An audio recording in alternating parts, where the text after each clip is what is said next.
Hey everyone, welcome back to another episode of the Damron Show. Today I want to talk about hormone replacement therapy or HRT. I've had some different conversations with patients and even friends lately who are doing things that some of them are just going to make things worse and some of them are honestly like downright scary. And so I wanted to come on here and just talk about some misconceptions around HRT and just get you some education on if you're interested in exploring the world of HRT, some foundational things to know about it, how to do it, what to look for, in my opinion, the best delivery methods and things like that, and then also how to tie this in holistically. We know that HRT is really helpful and can be super beneficial to a lot of women.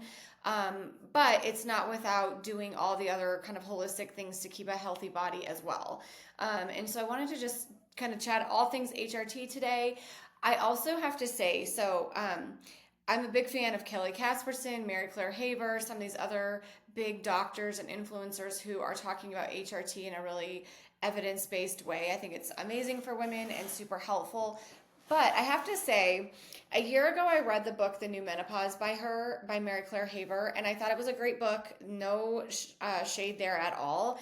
But I left the book feeling like if you can't do HRT, you're screwed in menopause. And I've never shared that with anyone before, but I have had several patients actually come to me and share similar sentiments about that. And I've mentioned this before on this podcast, but I have something called Factor V Leiden. And I know the research around HRT and who's a good candidate and who's not, and we're exploring all of these different options, is expanding with women with migraines, with auras, blood clotting disorders, certain cancer risks and histories and things like that. It's always new research, right? I, don't feel comfortable for myself taking estrogen because of my blood clotting genetic disorder. And so I have had a vested interest in finding other solutions for myself and my patients forever. And also, you have to remember that HRT was deemed very scary from the Women's Health Initiative study started in 98. They stopped doing it in 2002, and it was supposed to last 15 years because they found this really, really slight increase in cancer. Now, Mary Claire Haver's book, The New Menopause, completely goes through all of this. That study was very skewed and flawed. There's been dozens and dozens of papers reenacting that statement and all of that. And so we found that it's way safer than we thought. We're doing it in a different way, which is part of why I want to do this episode, because there are safe ways to do it. There are unsafe ways to do it. And I want you all, if you're choosing to do HRT, to be doing it in the safest way possible. So anyways, I have to say that, like I said, I have a vested interest. Chinese medicine, which is my original background in women's health, we've been treating women's health and hormones for thousands and thousands of years without HRT. There's so many other options out there. And I actually have to say, I thought that book was very short-sighted in the toolkit of offering other solutions to some of these symptoms. I also thought that some of these symptoms that she mentioned in there that are caused by perimenopause are actually due to neuroplastic symptoms, which I've done several episodes on, including in the past several weeks. I've done episodes on those neuroplastic symptoms and how stress in the mind body can create them, and we link things to, there's a difference between correlation and causation of these things. So anyways, I think, as always, which is both great and extremely frustrating and overwhelming, this world just continues to be ever a fluid situation and things change. But this is the evidence that we have now. And so without further ado, I want to really chat with you today about some of these things that we're talking about. I get that it can be an absolute maze of advice from OBs, functional medicine doctors, social media, influencers, and even within the doctor community, some still not prescribing HRT and telling women no, I can't prescribe oral micronized progesterone. I have to prescribe you birth control. Why are you on this? To people who overprescribe, honestly, HRT, in my opinion, and do it in kind of an unsafe, kind of unregulatory, non-evidence-based way. And so even in that little community, I think there's still, unfortunately, a lot of a lot of discrepancy in what you're being told and hearing from your providers. Now, if you go to menopause.org, that is a great website for very up-to-date, evidence-based science information around menopause, HRT specifically, and all the things that we know. So if you don't have a provider, first off, that you're feeling heard, validated, is at least open to having the conversation with you around HRT. I am very pro HRT, and a lot of people, like I said, I myself cannot take specifically estrogen, but I could get on testosterone and progesterone down the road. But if you don't have a practitioner who is at least even open to hearing the conversation around it and knows something about it and that it can be beneficial, knowing about perimenopausal symptoms, knowing, we're going to talk about like periods and what to look for and symptoms of when to potentially get on HRT. I think you need a new practitioner, I have to say. I think that you should go to menopause.org. They have a practitioner directory there. There's a bunch of different types of practitioners on there or disciplines on there, but I'm always a fan in having an OBGYN or a menopause MD or PA or a nurse practitioner, somebody who can prescribe that knows this phase of life. It is very different than just hormones. It's very different than obviously gynecology or obstetrics. This is hormonal, and this is a phase of life that most of us, every one of us with a uterus and ovaries are going to go through. And I think it's really critical to have a practitioner in your corner that can help you with this. And I tell my patients that all the time. I do not personally prescribe HRT. I have dozens and dozens and dozens of patients on HRT in my practice that I work with still. And like I said earlier, HRT is amazing and can be so beneficial, but it is not the only thing to do. It's not, I've had patients over the years that are like, I don't know if I should work with you or do HRT, or do I do hormone testing or just try HRT? And the thing is, it's not an either or conversation. It's an all. It's like, okay, well, we can work on, getting your nutrition straight, getting your nervous system in a good place, getting your sleep in a good place, getting your exercise in a good place, getting, other things that your body might need and imbalances that your body has, other than just estrogen, progesterone, and testosterone. And you also could try HRT for that as well, menopausal HRT. So I don't think it's an either or conversation. I think it's an and I think that will always have the best outcome, is to do all the foundational things that we talk about here all the time with nutrition, exercise, mood, or nervous system regulation, all of that, as well as, again, choosing or not to add this extra layer of support for your body. So I want to talk about some mistakes that I've seen lately. Like I said, this has been really alarming to me, and this is what kind of prompted me to want to do this episode, because women, rightfully so, go into their provider and are interested in options to feel better in, perimenopause, menopausal time, and they're just going with what their doctor is telling them. And I have heard a lot of conversations recently around just, both ends of the spectrum, like prescribing HRT, but doing it in a really scary way, not prescribing it at all and telling women that, no, I don't do HRT. You just need to be on birth control. That's not right either. And so we want to talk about this. So number one foundational thing to talk about is, when you're prescribing estrogen, you have to, and I want to really emphasize this, have to prescribe progesterone, oral micronized progesterone in 200 milligrams if you have a uterus. This is one of the most critical parts of HRT for safety for you. It protects your endometrial lining against cancer. So you want to make sure that your doctor, if you get on estrogen, you have to take progesterone. Now, if you just take progesterone, that's great. You can take testosterone alone. But if you have a uterus, you cannot just take estrogen. You have to take progesterone. I had a patient, actually two patients earlier this week, whose doctors gave them a bunch of estrogen cream that was systemic, put all over their body, and prescribed zero progesterone with that. And that's going to lead to very adverse effects, not to mention women not feeling good and feeling extremely estrogen dominant, meaning potential bleeding coming back or restarting, breast tenderness, mood swings, nausea, headaches or migraines, weight gain, bloating, water retention, like all those estrogen dominance type of symptoms. So that is my number one thing that has to be done. Number two is not or there's different ways to do progesterone. In my opinion, if a woman is still having a menstrual cycle and is in phase 1 or 2 of perimenopause, which means that we're still having cycles, we're still ovulating most of the time. In phase 1, you're probably ovulating every month still, and you're just noticing some exacerbation of symptoms. We want to cycle your progesterone likely. So you would likely want to do it like ovulation to the start of your period, take about a 2-week break, and then go back to it. Now, there are, nuanced conversations around this to where some women do take it all the time. They just feel way better that way. They feel more stable.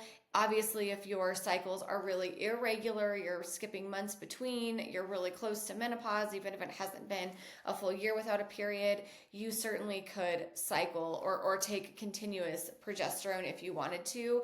But I think when you take continuous progesterone, you can start to screw up your ovulation, which is the main event of the menstrual cycle. So if you're in early perimenopause where you're just noticing these like luteal phase issues, like a lot of PMS, your periods are short, they're heavy, they're crampy, they're clotty, you would want to likely do progesterone in a cyclical way where you kind of, again, look at ovulation, but mostly take like 2 weeks on, 2 weeks off type of a thing.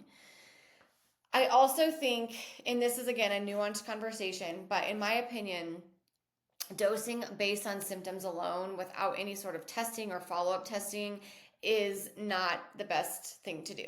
I am a fan of when you start HRT, looking at your ratio of estrogen to progesterone. Some women, especially in early perimenopause, actually have really high levels of estrogen, in which we would need to detox that. So use things like calcium D-glucarate or DIM, or there's other things available out there as well to detox that estrogen and make sure that your body's metabolizing it well, as well as potentially supporting progesterone. And we can do that through things like vitamin B6 or P5P. It's the usable form of that. Vitex is a great one. Topical progesterone, oral progesterone can be options of this. There's a whole lot of ways to support progesterone, but I would say if you want to get on HRT, I'm a big fan of having a baseline of where you started your hormones started from, and then periodically checking your estrogen and progesterone ratio to make sure that you're in a good phase. Now, I do agree that your hormones are not going to be absolutely perfect and you feel horrible, or vice versa. So if you are starting to feel adverse effects, chances are we need to check a little bit sooner to see what your hormones are doing, and kind of go from there. But I do, just for safety, I do periodically like to do a little bit of testing for the hormones when you're on HRT, and honestly, even off HRT. Okay, so here's another one. I had a friend actually recently tell me that she just feels very full in her stomach. She feels really bloated.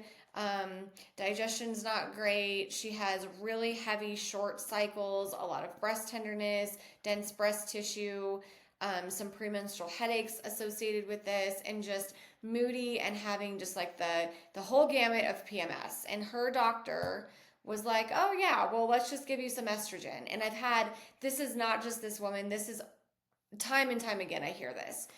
If you are in these early stages of perimenopause where you're cycling regularly, you're having a lot of PMS symptoms, you're having short cycles, heavy bleeding, you do not want to add estrogen to that. Progesterone, yes, progesterone can be really helpful at balancing out that ratio of estrogen to progesterone, but I would never add estrogen to that type of a picture. That is, again, a lot of estrogen dominance. You don't need more estrogen, you need progesterone support. Whether you choose to do that through actual HRT progesterone or, like I mentioned, through other strategies and herbs and supplements, to do that is, dependent on your symptoms and your choices and all of those things. But you want to support progesterone in perimenopause significantly. And estrogen, HRT should be reserved for the later stages where you're noticing long breaks in your menstrual cycle, like you're going a few months without a menstrual cycle at least, and you're having hot, dry symptoms. So your hot flashes, your vaginal dryness, your night sweats, your hair, skin, and nails getting dry. You're noticing these low estrogen type of symptoms. Again, if you're unsure where you're at, let's test. Let's look at your menstrual cycle. If you're having a regular one, let's check these hormones and see where they actually are. But in my opinion, I've had numerous patients get on estrogen prematurely, and it can lead to women feeling like they're pregnant. So feeling a lot of nausea and morning sickness and headaches and bleeding and breast tenderness and all of that sort of thing. So please don't get on estrogen prematurely. Again, you can take progesterone by itself, and that can be helpful for a lot of women, but please do not just get on estrogen when you're having already regular heavy periods. It's going to make it a million times worse. And then I think, one of the things that I do, obviously, in my own practice and with my patients is I am a very holistic person. I like to see how everything ties together. And in my opinion, nothing works in isolation. And I don't really think that's my opinion. I think that's really just how science works in our body and our anatomy and physiology. But we want to tie everything together. So I talk a lot about the nervous system. If the nervous system is dysregulated, meaning your brain feels like it's in threat mode and danger and scary and pressure and overstimulation and it's going all the time, it's going to make these perimenopausal symptoms a million times worse. That can happen for a lot of reasons. Number one, that fight or flight response, so that cortisol, that stress response, steals your progesterone. Progesterone's already low. We've talked about all the reasons and all the ways that you need to support progesterone in perimenopause. Cortisol steals it. Also, if you go into perimenopause or you're having symptoms associated with hormones that feel very distressing, despair, preoccupying, fearful, anxiety about them, that is going to make our brain notice them more. So for example, people that have anxiety before their period, it's a really common symptom. I've dealt with it as well. What happens is there's obviously a huge body of research that shows, yes, this fluctuation of hormones into the end of your menstrual cycle at the end of each month, this drop in hormones can trigger changes in your GABA neurotransmitter, your serotonin, and can cause some mood disturbances, anxiety, irritability, rage and anger, frustration, weepiness, depression, low mood, those types of things. But not every woman has that. Right? Not every single one of us has this thing when we all, with a menstrual cycle, have this drop in hormone. So why is there this discrepancy? And part of it is, like I said, part of it is our own physiology. And so there can absolutely be like a physical component to this, but there's also this component of anticipatory anxiety. I know when I was dealing with severe panic attacks before my periods each month, I was like, oh my God, it's coming. I don't want this to happen. What do I do? What herbs do I take? How do I make this go away? How do I prevent it? What's wrong with me? And that is going to make your brain focus and magnify that symptom. So every time that I started to feel a little off before my period, my brain would be on high alert for that and basically start the panic attack. So there is a both, like I said, it's not a one thing. It's never one thing. There's this nervous system component that magnifies these hormonal fluctuations for people too. So the more stable your nervous system is, the more we break that symptom fear symptom cycle that I was talking about in a few episodes ago, the more apt you are to have a better experience going through perimenopause and menopause.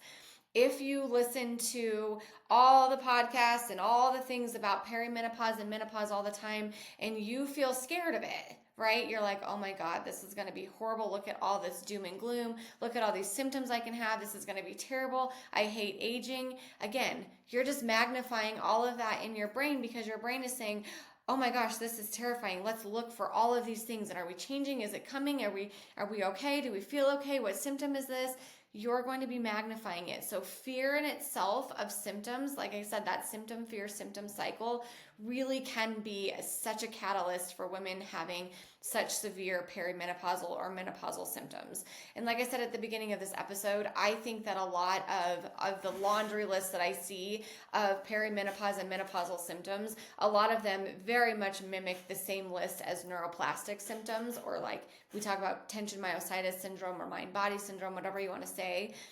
But they really do mimic a lot of what's going on the neuroplastic side of things. And I have seen millions of success stories of people being treated through neuroplastic pain for these exact symptoms, such as frozen shoulder or heartburn or anxiety, insomnia, the list, like aches and pains, arthritis, the list goes on and on and on. So I do think that there is some overlap there. And like I said, I think that there's some correlation being made between these symptoms, but not necessarily the causation, which we've seen over and over and over in terms of in the neuroplastic community. So if you're curious if your symptom is neuroplastic in nature or if it's something physical or structural, go to symptomatic.me. On there is a quiz, a 12-question quiz that you can take for each and every symptom that you have, and it will help you decipher, is this neuroplastic coming from the mind, body, and the nervous system, or is this actually something structural and physical? They behave very differently. And that website, I'm a practitioner on there, is a great website for deciphering this. My other one, I talk about Dan Buglio and Pain for You all the time. He has written a book recently. He is a wonderful resource for this as well. I love his YouTube videos. If you're a patient of mine, I probably have recommended one of his videos to you before because they are really great in this regard as well. And then, lastly, I think ignoring the liver, the gut, the stress load that affects hormone metabolism, production, clearance, that is a real thing. I deal with that with my patients every single day, mostly with every single patient, and like looking at these things. And again, a lot of it goes down into the nervous system and why your liver's not detoxing right, why your gut's off, all of that stuff. But I do think that we can't ignore that, and we don't want to use HRT as just like this Band-Aid, right? We want to use it as supporting our system, but we also want to always treat our system as what's going on from the root cause.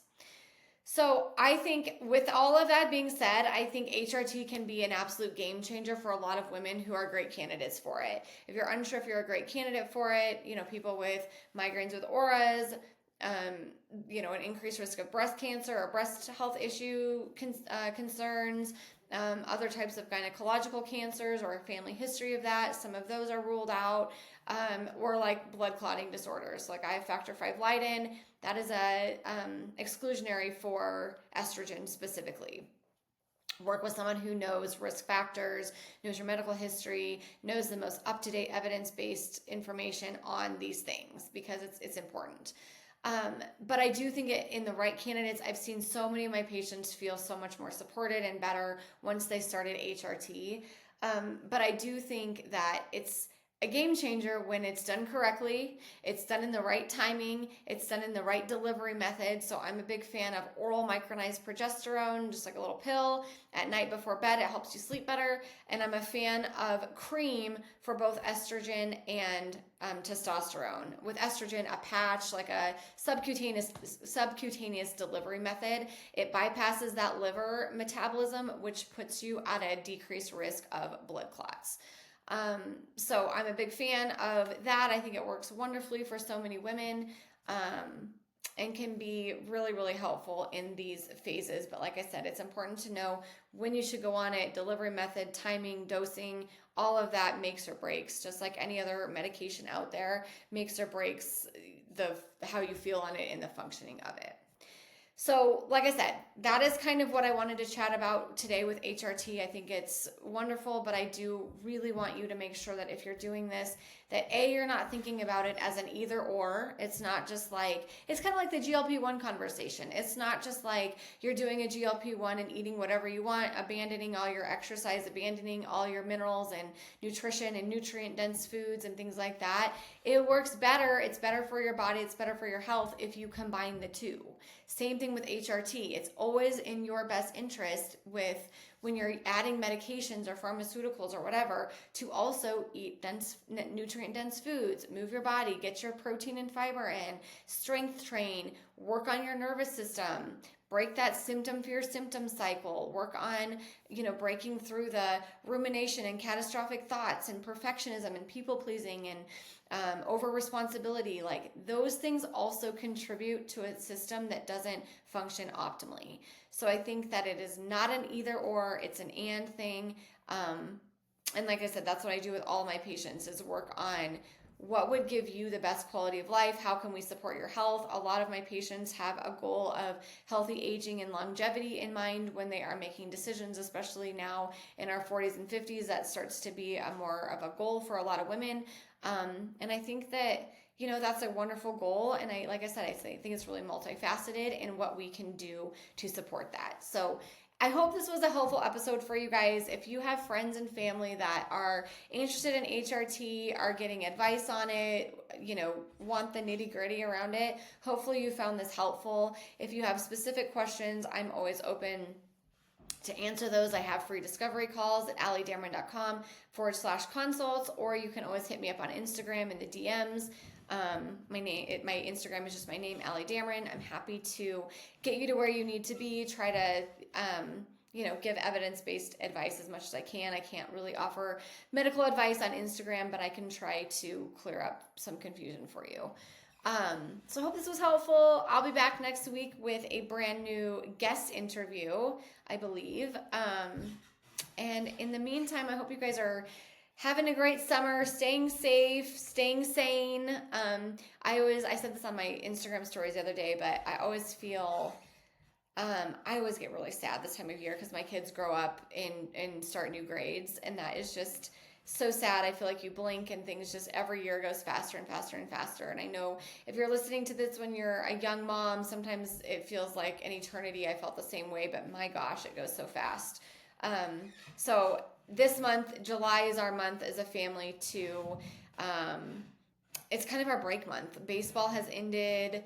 We have a little reprieve before the fall sports start at the beginning of August. And so we take a couple weeks here and just kind of unplug a bit. I'm still working with patients right now, but I really try to soak in time with my family. I told my husband the other day that I feel like over the last several months, the only thing that we've done together is like sports, which is really our hobby. And like, that's when we get our family time, but it would be so nice. And it is so nice to, spend time with your family, just not around their sports activities and driving them and things like that. So that is what is on my docket, to be a little bit slower paced, to kind of gear up for the fall again. And I hope you guys are doing the same. So I'll be back next week.